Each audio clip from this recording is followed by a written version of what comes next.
Uninter revela ganhadores do Prêmio Top Inovação. Programa Pajubá aborda a adoção homoparental. Consciência Negra, tema do J1 Entrevista.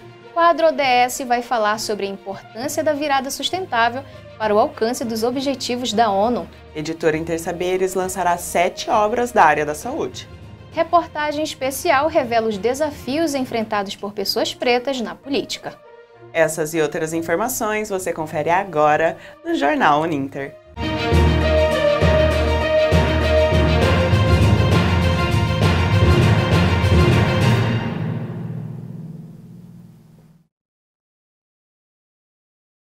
Olá, está no ar mais uma edição do Jornal Uninter. Olá, sejam todos muito bem-vindos.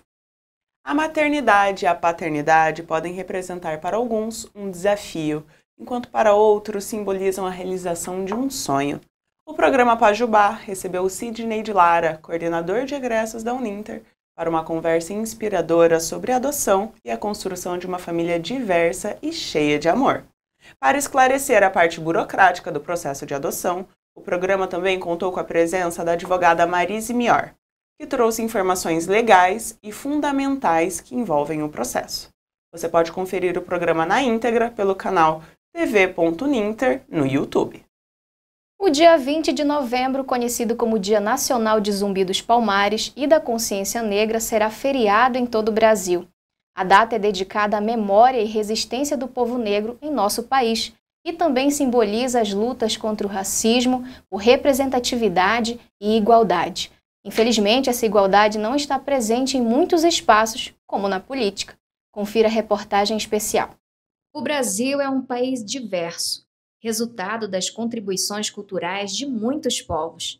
Mas nem todos eles alcançam representatividade nos espaços de poder. É o caso da população negra, que representa 56% da população brasileira, mas é minoria entre os políticos eleitos. Sendo um país com dimensões continentais, com grande diversidade de povos e culturas, seria essencial que essa pluralidade também fosse refletida no cenário político, mas isso não acontece. As eleições de 2024 revelam que a população negra avança pouco na ocupação de cargos eletivos no Brasil. Essa diferença fica ainda mais evidente quando separamos as pessoas pretas das pardas eleitas para cargos de vereador e prefeito. Pessoas pretas não ocupam nem menos da metade dos cargos eletivos, e essa subrepresentação não acontece por acaso. É o fato do racismo ser uma das bases da nossa sociedade e, como tal, as pessoas negras enfrentam uma série de barreiras no processo, de desenvolvimento e de acesso tanto a serviços básicos quanto a espaços de representação. Eu acho que uma primeira questão a se pensar é o próprio processo, de, constituição das relações no campo, por exemplo, da política. Ser mulher negra na política é extremamente desafiador, assim como ser mulher negra na sociedade brasileira, né? Nós somos aquelas que são a maior parte das mulheres no Brasil, mulheres negras no Brasil são 30%, e estamos na base da pirâmide social. Isso significa que somos as mais impactadas pela desigualdade econômica, ou seja, somos as mulheres mais pobres, somos as mais impactadas pela violência machista, misógina, então somos as maiores vítimas de feminicídio do país. Os desafios de construção de solução política para as mulheres negras é um desafio de vida. A gente trabalha para salvar nossas próprias vidas. Tem sempre, né, os recortes também que fazem parte, principalmente, né, eu sendo uma mulher negra, lésbica, periférica, enfim, também de religião de matriz africana, e tudo isso vai de encontro nesse corpo negro, assim, né? Então, não dá pra gente separar uma coisa da outra. Mas ser essa representatividade aqui na Câmara, eu vou te dizer que é ser o alvo, né? É ser o alvo o tempo todo, o alvo de muitas coisas, é tanto de ser, né, o alvo do contraponto de tudo, que é onde, né, os vereadores aqui que vão sempre trazer pautas que vão de encontro com o que eu sou, de encontro com o que eu represento, né, como vereadora, mas também ser o alvo do apagamento, o alvo da invisibilização do trabalho, entende? De tudo que é projetado, que é feito, de ter dificuldade de diálogo também com, né, enfim, com as pessoas que estão na casa e que representam, né, também muito, né? As dificuldades enfrentadas principalmente pelas mulheres na política estão frequentemente associadas à violência de gênero, um reflexo das desigualdades estruturais de poder presentes na sociedade. Estou sofrendo um processo de tortura racial, justamente por ter a atuação que tenho. Então, fui ameaçada de morte já muitas vezes, muito antes de assumir como vereadora lá em 2020, continuei recebendo essas ameaças, e justamente agora, como relatora do projeto de cotas, eu recebi um ataque mesmo orquestrado e brutal, né? Foram mais de 40 e-mails com todo tipo de ameaça, com ameaça à tortura, com ameaças à minha família, com ameaças ao meu gabinete, ameaçam colocar fogo no meu gabinete. Isso evidencia a urgência de proteção que nós mulheres necessitamos. São várias mulheres na política que falam dessa violência, que sofrem essa violência, e algumas que realmente interrompem a sua atuação. Então, a gente conhece mulheres que desistiram de se candidatar, que não se recandidataram, parlamentares maravilhosas, que abriram mão mesmo dessa atuação. Então, para que isso não aconteça, o Estado brasileiro, que é um Estado democrático, ele tem o dever de garantir a nossa participação e a nossa atuação. Quando eu vou fazer uma fala, sempre que eles veem que houve, né, uma perda, vamos dizer assim, que eles perdem no debate, eles partem para agressão pessoal, né, e começam a me xingar, né, dizer, é agressiva, né, ou trazer conotações ruins, pejorativas mesmo, e que não tem a ver com o que eu estou fazendo. Quando eu entrei aqui, eu já sabia que vinha para esse espaço e que seria dessa forma, e houve uma escolha, né, que foi de não ficar o tempo todo falando sobre essas violências, porque na verdade o que eu queria era trazer para a população uma outra visão, né, de que é possível ser sim uma representatividade negra na Câmara, que é possível fazer política, que é possível realmente a gente caminhar para que outras pessoas estejam aqui amanhã e que a gente cada vez mais aumente, né. Mesmo diante desses obstáculos, a população negra segue fazendo política e lutando por igualdade. Esse esforço constante é refletido em conquistas importantes, como a sanção da Lei 14.759 de 2023, que oficializou o dia 20 de novembro, conhecido como Dia Nacional de Zumbi e da Consciência Negra, como feriado nacional. Vai ser o primeiro ano em que esse dia será feriado nacional, dia em que a gente trata de todos os temas com relação à necessidade do combate ao racismo, da consciência que a gente precisa ter nesse nosso país, que tem essa diversidade tão grande. Então, a gente está com uma expectativa muito, muito boa, assim, de continuar fazendo esse trabalho no Brasil de nos tirar, né, dessa doença que é o racismo. Todos os dias, né? Os nossos estão sofrendo, estão morrendo, estão sofrendo racismo. Não deixa de ter sua importância, mas essa consciência realmente... Eu sei que é uma frase que todo mundo fala, a consciência tem que ter todo dia mesmo. Promover a representatividade de mulheres negras e outros grupos vai além de inclusão. Trata-se de justiça social que beneficia a todos. Uma política de igualdade combate preconceitos, cria referências e fortalece a sociedade. Que difícil, Adri, perceber que ainda nos dias de hoje tem essas questões voltadas para o racismo e também sobre as questões de gênero. Sim, são desafios aí inerentes às mulheres, né? É importante a gente ressaltar que também esse é um quesito, né? E eu estive lá presente, né, nessa reportagem, nessa entrevista, e tanto a vereadora quanto a deputada estão sofrendo diretamente esses ataques, que aí reverberam em todo o mandato delas, né? Infelizmente são desafios e a gente tem muito, enquanto sociedade, a avançar nesse quesito. Com certeza. No Dia da Consciência Negra, refletimos também sobre a importância de valorizar a história, a cultura e as contribuições fundamentais da comunidade afro-brasileira, muitas vezes apagadas ou desvalorizadas. A data também nos faz lembrar que o racismo estrutural ainda impacta milhões de vidas, restringindo o acesso à educação, ao emprego e a condições dignas. O boletim do DIEESE para o Dia da Consciência Negra de 2023 destaca as desigualdades persistentes para a população negra no mercado de trabalho brasileiro. Embora os negros representem 56,1% da população em idade ativa, eles ocupam apenas 33,7% dos cargos de direção e gerência, enquanto enfrentam maior desocupação, 65,1% dos desempregados e menor renda, 39,2% a menos que não negros. A situação é particularmente difícil para as mulheres, que acumulam desvantagens de raça e gênero. 11,7% estão desempregadas e muitas atuam em trabalhos informais ou como empregadas domésticas. A análise reforça que o mercado de trabalho brasileiro ainda reflete desigualdades raciais profundas. Hoje, no J1 Entrevista, recebemos a doutora honoris causa Marli Teixeira Leite, assessora de promoção e igualdade étnico-racial, e Marcel Malensky Mansky, artista da cena e doutorando em História pela UFPR, para uma conversa sobre a consciência negra no Brasil.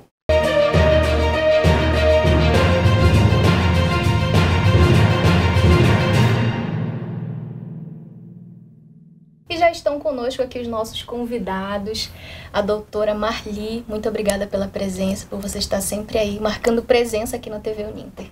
Obrigada pelo convite. E o nosso mestre doutorando aí, o Marcel. Muito obrigada, Marcel, pela sua presença também. Agradeço também. E vamos começar com a doutora Marli. Em relação à evolução das políticas públicas voltadas à população negra no Brasil, quais são os avanços mais significativos que você pode pontuar e os desafios ainda enfrentados em busca dessa equidade? Bom, eu faço um recorte e trago para Curitiba, que é onde eu atuo e é onde as políticas públicas a nível de avanço, a gente coloca a questão de cotas no serviço público. Curitiba aprovou as cotas no serviço público para indígenas e ciganos. Curitiba, com ações afirmativas, com editais específicos, né, a nível da cultura, do empreendedorismo afro, também essas ações para grupos, desculpe, meia rouca, grupos étnicos, né, onde nós levamos ações para todos os bairros, os 10 bairros de Curitiba. Curitiba, como ação afirmativa, também agora aprovou e atestou as gameleiras sagradas da Praça Tiradentes como patrimônio material da cidade. Então, a gente vê que essas ações afirmativas são um amadurecimento da gestão com relação àquela, toda aquela contribuição negra, né, na cidade, e que agora, depois da lutas de muitos, né, porque o poder público ele responde através de uma demanda da sociedade civil, dos movimentos populares, das universidades, e a nossa felicidade é conseguir dar essa resposta para esse público que compõe os habitantes de Curitiba, né? Então são políticas muito importantes e que para nós pretendemos fortalecer, né, na próxima gestão tudo isso que foi iniciada nessa gestão aqui no município. A nível nacional, eu vejo que a luta é para que as políticas públicas dos sistemas de cotas realmente não parem. Por quê?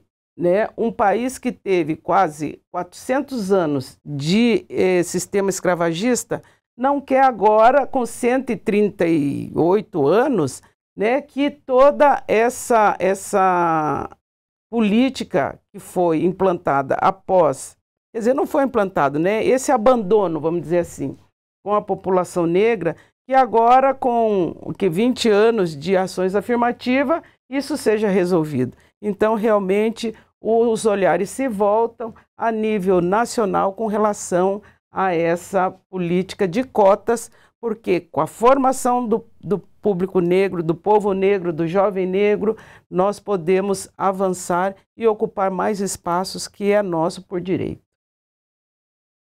Perfeito.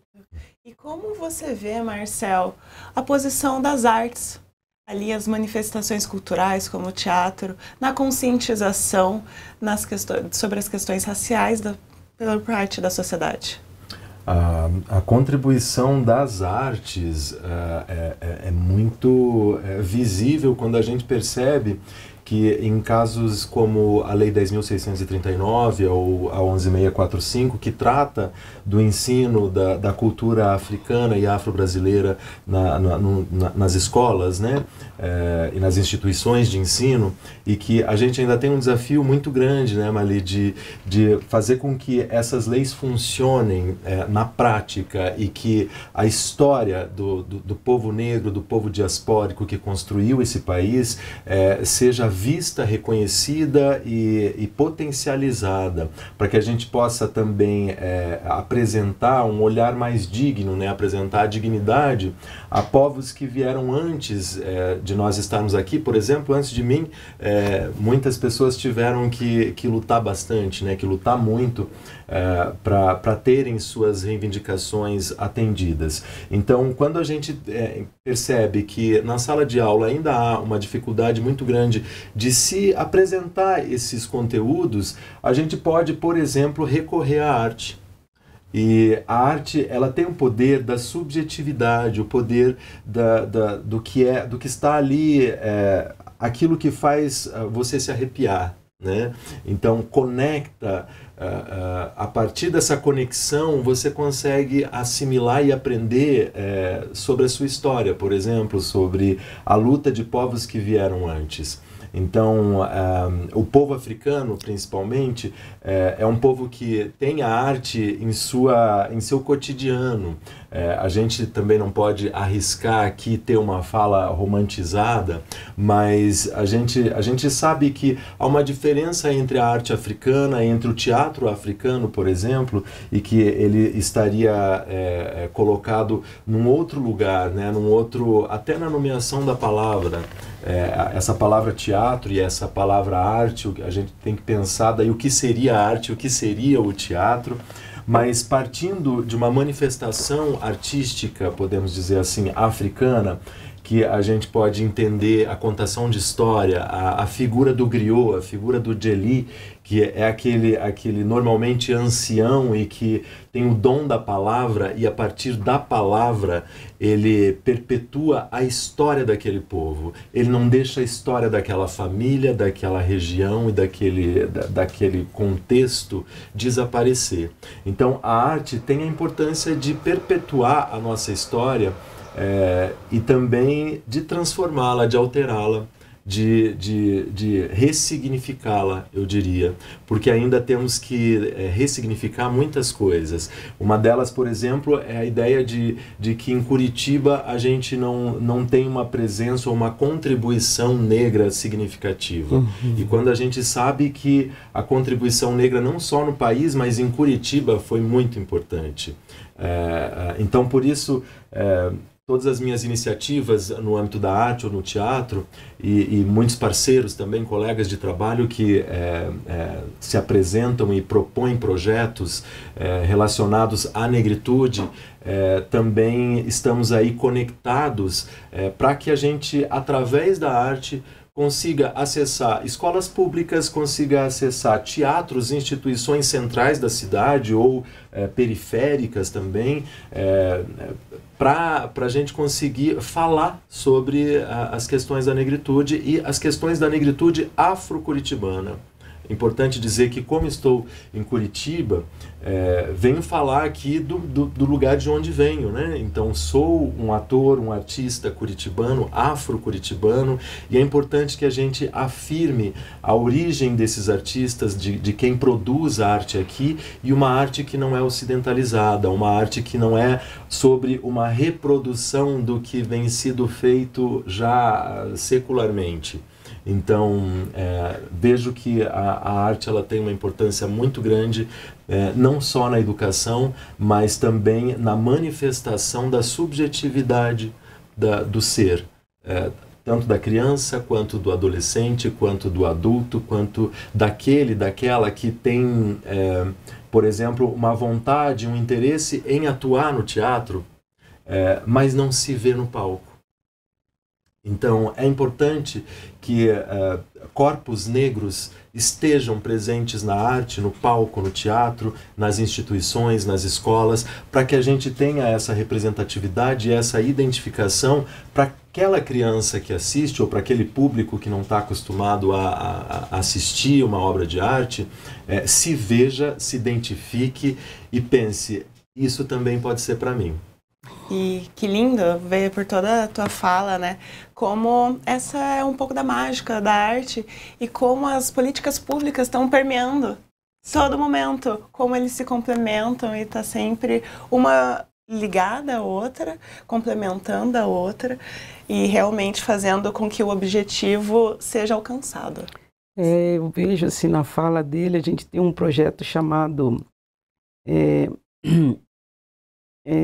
Afroterapia, que foi levado para o público de CAPES, né? Que nós tivemos uma identificação, um diagnóstico, que um número grande de pretos e pardos estavam na saúde mental de Curitiba, no programa da saúde mental. E aí nós, a partir do momento que você tem conhecimento de dados, a política pública justamente é para atuar, como é que você transforma essa realidade, né? E nós tivemos uma mesa agora nesse mês de novembro, justamente com todos os atores, e era um artista, a percussão, a dança e o canto afro, né? Então realmente assim a cultura ela salva, ela reconecta, né? Nós negros e fortalece para que nós possamos enfrentar todas as diversidades, né? Então é fundamental. E agora hoje à tarde, nessa programação, nós temos o Encontro de Herês, que são justamente as professoras trazendo o trabalho que realizaram com a Lei 10.639 com as crianças que vão cantar músicas africanas.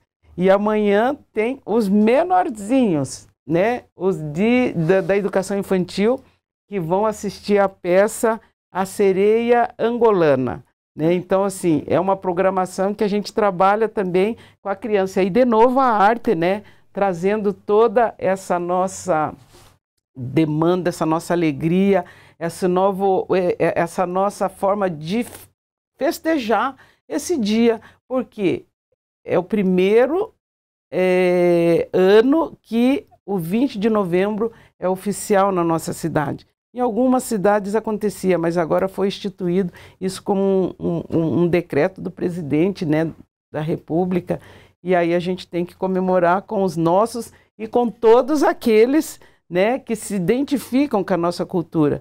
Porque nesse projeto Afroterapia, os pacientes, não só negros, mas os não negros também que se identificaram, vieram participar e foi muito bacana.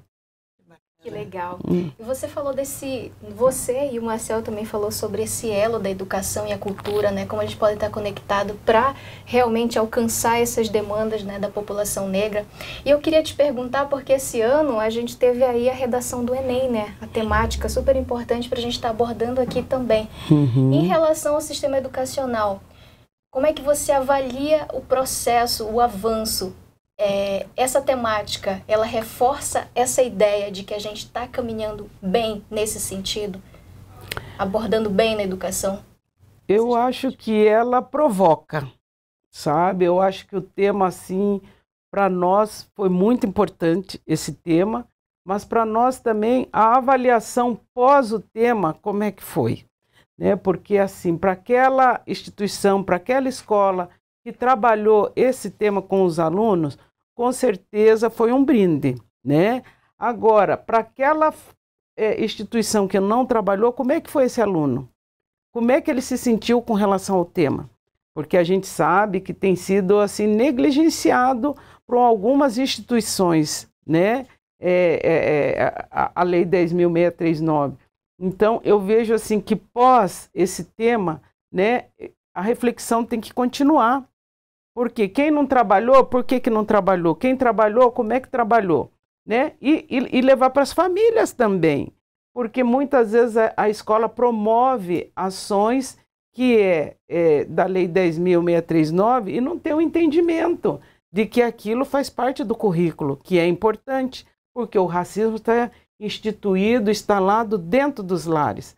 né? E aí eu coloco um exemplo, se me permite, de um atendimento nosso da Assessoria de Promoção da Igualdade Étnico-Racial, numa escola onde crianças na faixa de 10, 12 anos criaram um grupo de WhatsApp para hostilizar uma menina obesa. Aí um menino negro, ele falou, não, eu não vou fazer parte desse grupo porque eu não gosto desse tipo de coisa. E ele passou a ser a vítima, né, desse grupo, né? E aí vocês vejam assim, quando chegou para nós, tinham assim um absurdo, palavras que eu, com sexagenária, nunca tinha ouvido ser direcionada para xingar uma pessoa negra. E aí a gente ficou, né, os pais foram chamados, a partir do momento que tiveram conhecimento desse caso, foram chamados, alguns ficaram assim, saíram perplexos, triste, mãe chorando, porque não imaginava que o seu filho era capaz de cometer atitude como aquela.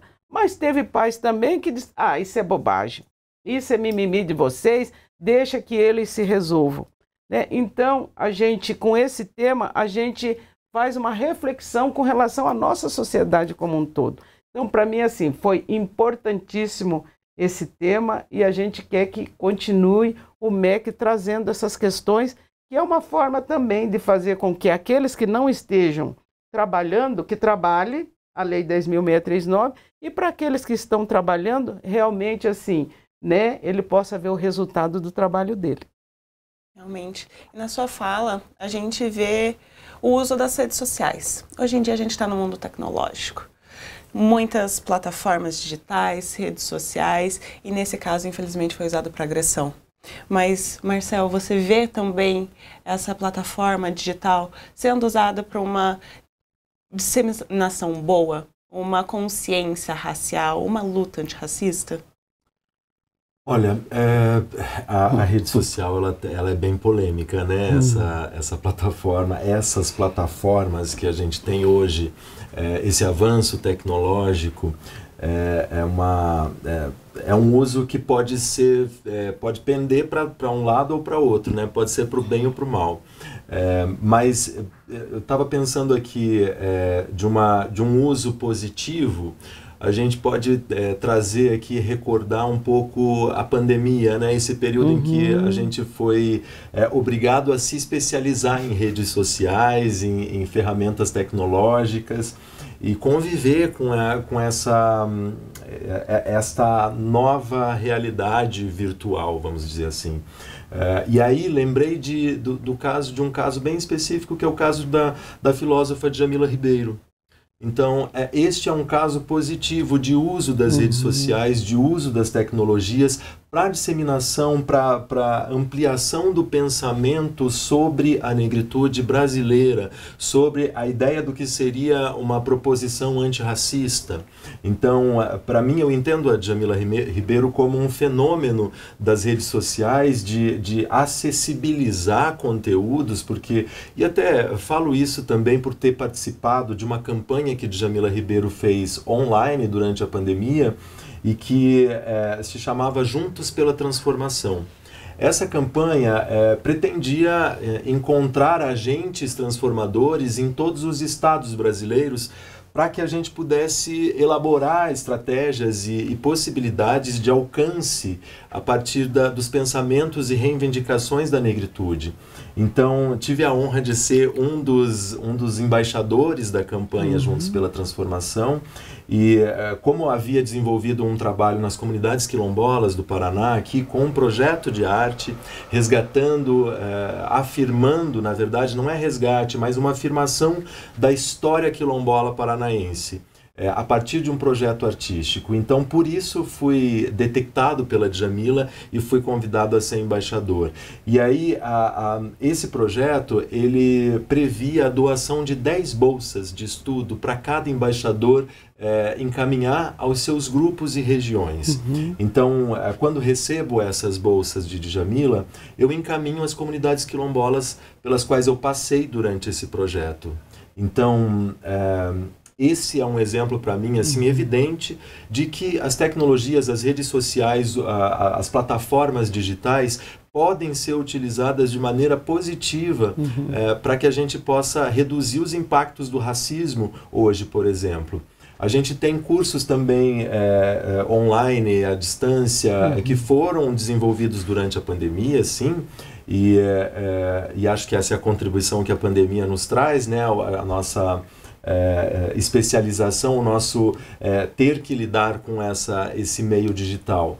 E aí a gente tem a Casa Sueli Carneiro, por exemplo, outra importante figura pesquisadora que trata dos temas raciais e que propõe ali na sua plataforma, Sueli Carneiro, diversas oficinas, cursos e possibilidades de se aprender um pouco mais sobre a história desse país, sobre a história de todas as regiões, né, do país, e que isso acaba popularizando e disseminando o que a gente às vezes demora um tempo maior num curso presencial ou numa aprendizagem tradicional. E hoje a gente também tem aí as figuras muito mais antenadas digitalmente, né? Então tem até a construção de jogos, de filmes, de várias possibilidades digitais de se tratar sobre diversos temas, e um deles é a negritude, o racismo, e que isso eu acho que as redes sociais, ao mesmo tempo que podem ser negativas, que podem ferir, inclusive a gente tem um aumento no número de casos de racismo digital, né, de racismo online, e ao mesmo tempo que isso acontece, a gente também tem ali a resposta a partir de vários lugares a essas violências todas. Então, eu vejo que, dependendo do uso que é feito, a gente pode considerar positivo, sim, a rede social para a luta. Que bom ver que não é só pro lado negativo que pende. Tudo tem dois lados, né? Você teria alguma contribuição com a fala do Marcel? Com a fala exatamente da internet, mas assim, de outras políticas públicas, assim, seria mais uma informação, né? Que Curitiba tem um centro, fez 1 ano agora, vai fazer 1 ano agora esse mês, dia 27, um centro de referência Afro Enedina Alves Marques, que é um local de acolhimento para as vítimas de racismo, com atendimento psicológico, com atendimento jurídico. Então eu vejo assim que, né, e vem vítimas, daí pegando um gancho, né, de racismo virtual também, né, que tem esse atendimento. Então para nós assim é um grupo de psicólogas negras, né, coordenação negras.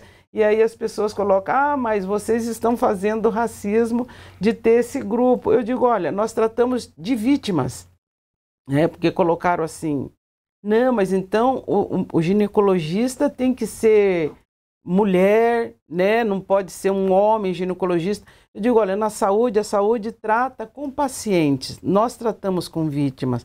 É a mesma situação da mulher, ela é violentada, né? A violência doméstica por homens, e aí vai ter homens para esse atendimento de acolhimento.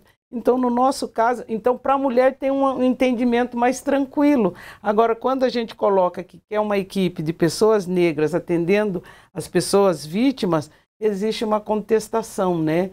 Então, seria a minha contribuição nesse sentido, que vem, sim, vítimas de racismo, para que a gente possa estar atendendo no Centro de Referência Enedina Alves Marques, que é, né, a primeira engenheira negra, e que, inclusive, né, esse ano nós colocamos uma estátua dela na rua muito antiga de Curitiba, que é a Rua 15, onde todos possam vê-las, sentar, tirar foto, né, que é essa visibilidade que a gente procura muito para todas essas pessoas, né, que contribuíram e que nos ajudam, né, quanto referência da onde nós podemos chegar quanto pessoas negras, né?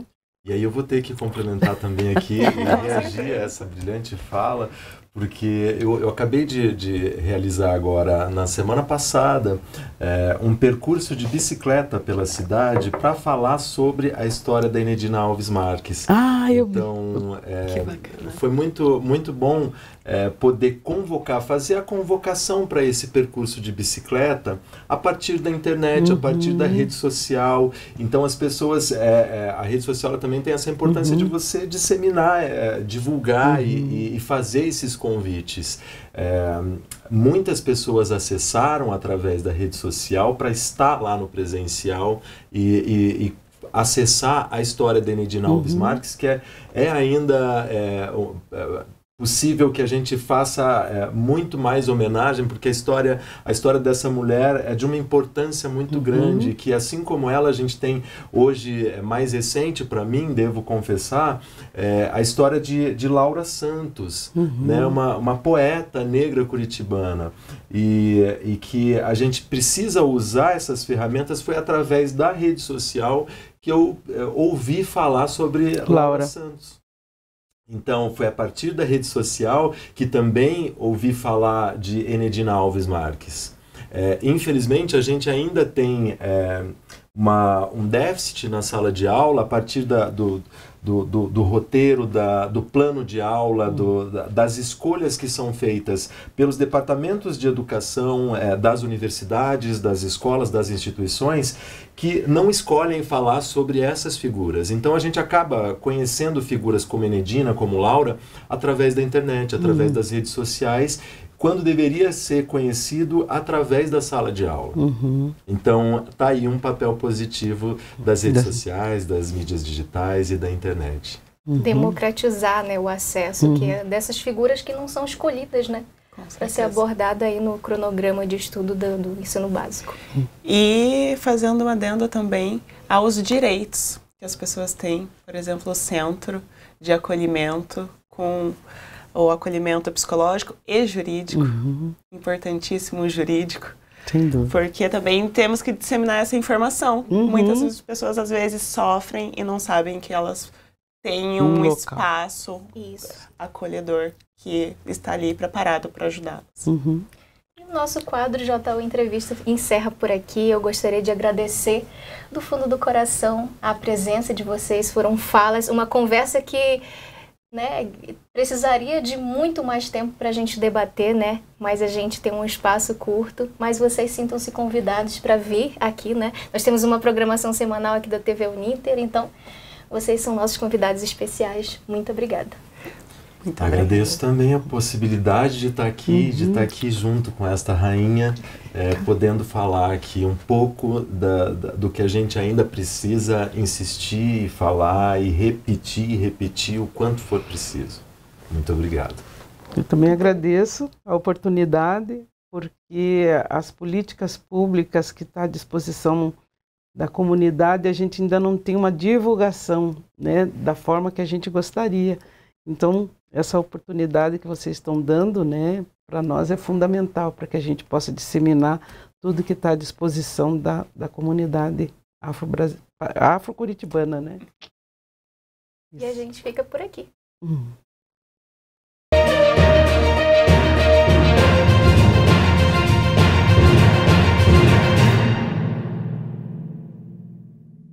A Uninter abriu no dia 12 de novembro a sua programação da Virada Sustentável, que seguiu até o dia 17. O evento reuniu especialistas que discutiram as aplicações dos Objetivos de Desenvolvimento Interno, os Objetivos de Desenvolvimento Sustentável e os princípios ambientais, sociais e de governança.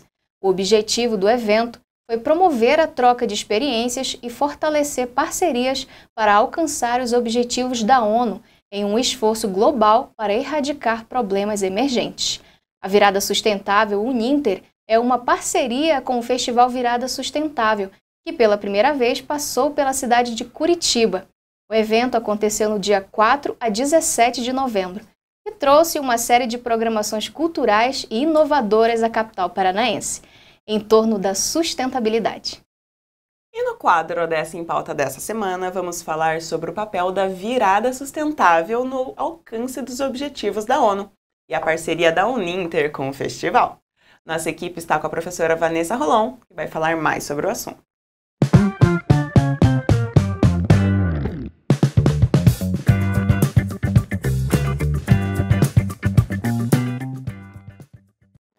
Olá, Adriane. Olá, Mavi.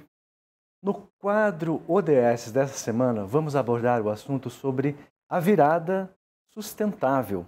Para falar sobre esse tema, estou recebendo aqui a professora Vanessa Rolon. Tudo bem, professora? Tudo bem, Luiz. Prazer estar aqui com você novamente. De que maneira a virada sustentável contribui para o alcance dos objetivos do desenvolvimento sustentável, como a erradicação da pobreza, mobilidade urbana e igualdade de gênero? Olha, Luiz, a virada sustentável é um evento que traz à tona, né, a necessidade de a gente pensar em hábitos de consumo, em sustentabilidade. Então, esse evento, ele traz fortemente essa reflexão, essa virada sustentável, né, que nós participamos aí, trouxe muito isso, muito essa reflexão, que às vezes acaba passando, né? Você fala, tem que fazer isso, tem que fazer aquilo, mas no dia a dia ali as coisas acabam acontecendo, você vai um pouco no automático, né? E quando você para, daí é esse momento de você parar, de você refletir. E eu acho que isso é muito importante, né? Essa conscientização e essa educação de todas as pessoas. E como a virada sustentável pode impactar organizações da sociedade civil, órgãos públicos e privados, por exemplo, incentivando a participação ativa e promovendo atitudes e práticas sustentáveis? Então, Luiz, aí vai depender, né, de cada líder, de cada instituição, né? Mas a ideia é que esses líderes motivem as suas equipes, né, a trabalharem de uma forma que seja mais sustentável. Então, como eu falei, dentro de cada negócio, né, o ODS que aquela instituição pega para si e fala assim, não, vamos de fato trabalhar, né, essas metas aqui desse ODS. Depende muito da liderança, né, desse líder, ele motivar a sua equipe. Professora Vanessa,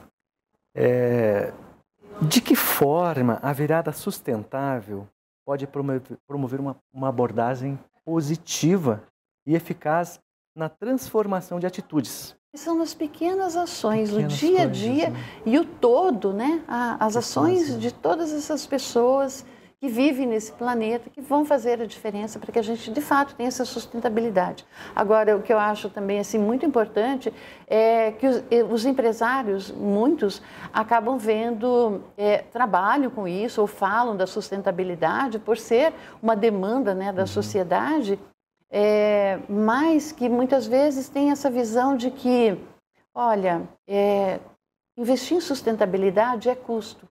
E não é custo, é valor para essa empresa. E nós aqui formamos líderes, formamos gestores.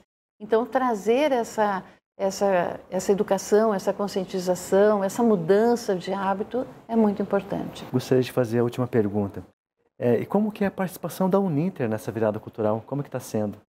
Olha, está sendo muito, muito, muito legal mesmo, sabe? A gente teve apoio assim, incondicional do professor Benhur, do professor Rodrigo Berté, do professor Jorge Bernardi. Então, a gente percebe que isso faz parte mesmo do DNA da Uninter, uma instituição de ensino, né, principalmente que trabalha com a educação e a distância e que, de fato, leva, a gente percebe, né, que esse ODS 4, essa meta de fazer com que todos tenham acesso a uma educação de qualidade, nós cumprimos com isso.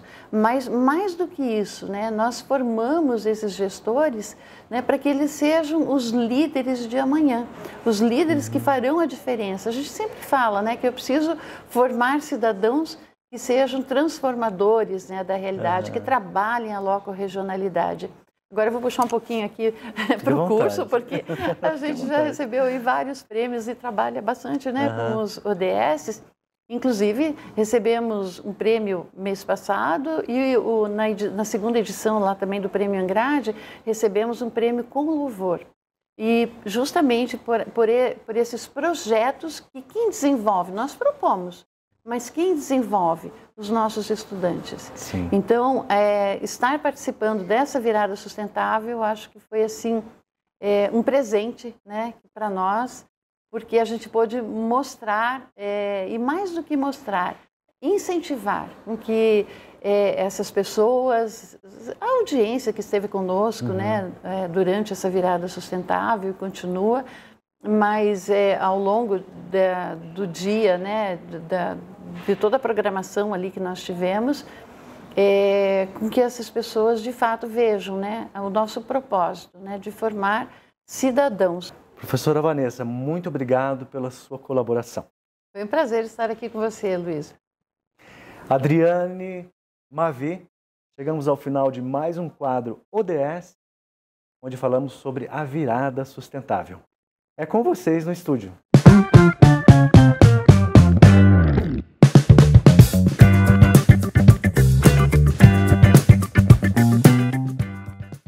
A editora Intersaberes fará o lançamento de 7 livros em parceria com a Escola Superior de Saúde Única da Uninter.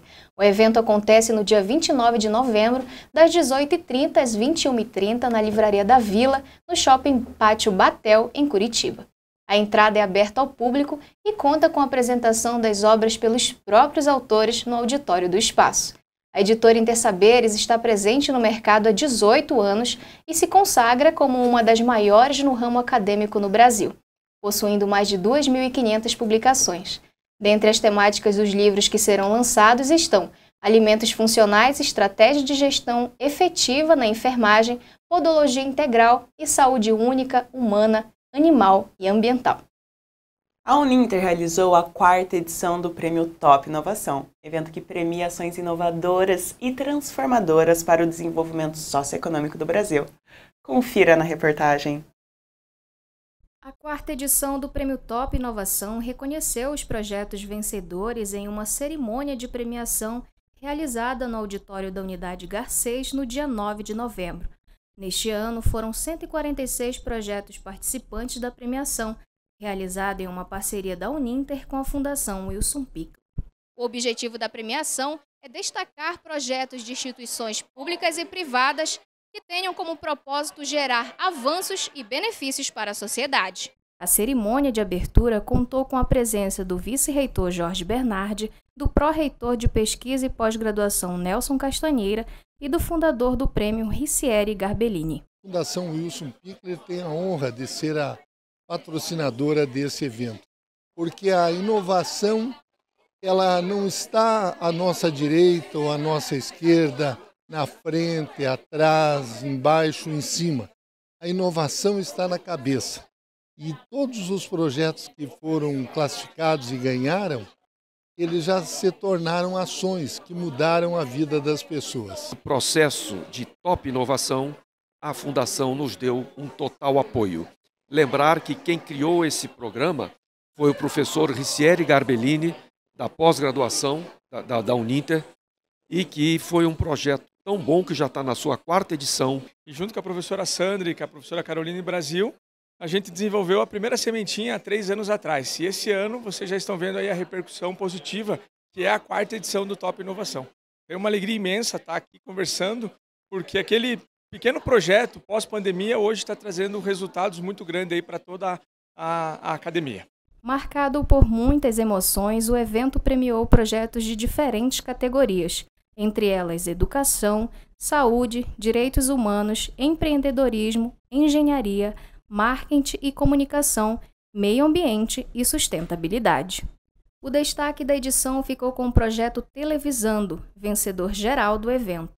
Sob coordenação de Patrícia Nalevaico, o projeto é uma parceria da Rede de Televisão RPC com o Instituto GRPcom. No Televisando, nós atendemos professores da Rede Pública do Paraná, que trabalham do 1º ao 5º ano.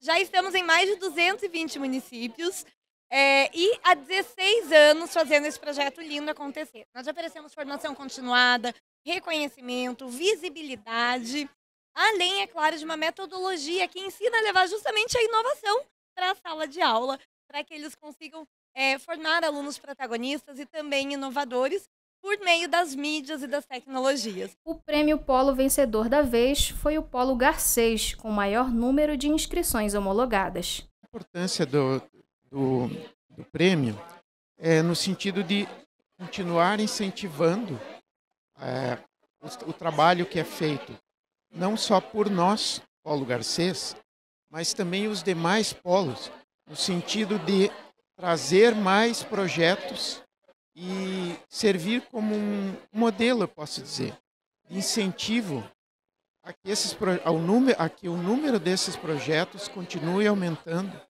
e ajudando a transformar a vida das pessoas. A organização do evento ficou sob a responsabilidade dos professores Álvaro Crovador, Thalita Cabral, Thaís Marion, Andressa Slonco, Charline Costa, Gabriel Vergara, Luciana Rodrigues e Marcos Soares. Então, este quarto prêmio Top Inovação trouxe uma abrangência muito grande para o Grupo Uninter, IBGPEX, Instituto da Fundação Wilson Pickler, porque nessa quarta edição nós conseguimos abranger 22 estados da federação, 21 estados e mais o Distrito Federal, que tivemos candidatos homologados com seus projetos, trazendo benefício para a sociedade em que eles estão atuando. Então, acho que esse foi o principal métier desse quarto evento. Como ele tem muitas etapas, acaba tendo uma demanda de trabalho bem grande, mas é uma experiência muito gratificante, principalmente para mim, que sou assistente social. É um dos eventos que mais me brilham os olhos aqui na instituição, porque, para mim, é o que mais atende a minha categoria, né, dos direitos humanos e também da minha área de atuação. Os projetos foram muito bons, todos os projetos. Foi muito difícil fazer uma escolha desses projetos, porque as ações eram muito boas. Alguns deles, por exemplo, o ganhador geral, foi necessário fazer até utilizar os critérios de desempate, então sempre é um grande desafio. Que legal essa iniciativa, né, Mavi, de valorização mesmo por parte da Uninter e da Fundação Wilson Pickler, para dar visibilidade a esses projetos do Brasil inteiro, né? Eu estive lá, pessoas do Brasil inteiro participaram e que estão em andamento, já funcionando e que são de grande valia aí para a sociedade, né? Uma coisa linda de se ver, não é mesmo? São atitudes como essa que realmente transformam vidas. E a gente fica por aqui. Muito obrigada pela sua audiência. A gente se vê na próxima edição. Não esqueça de seguir a TV Uninter nas redes sociais e o site uninter.com/notícias. Até a próxima.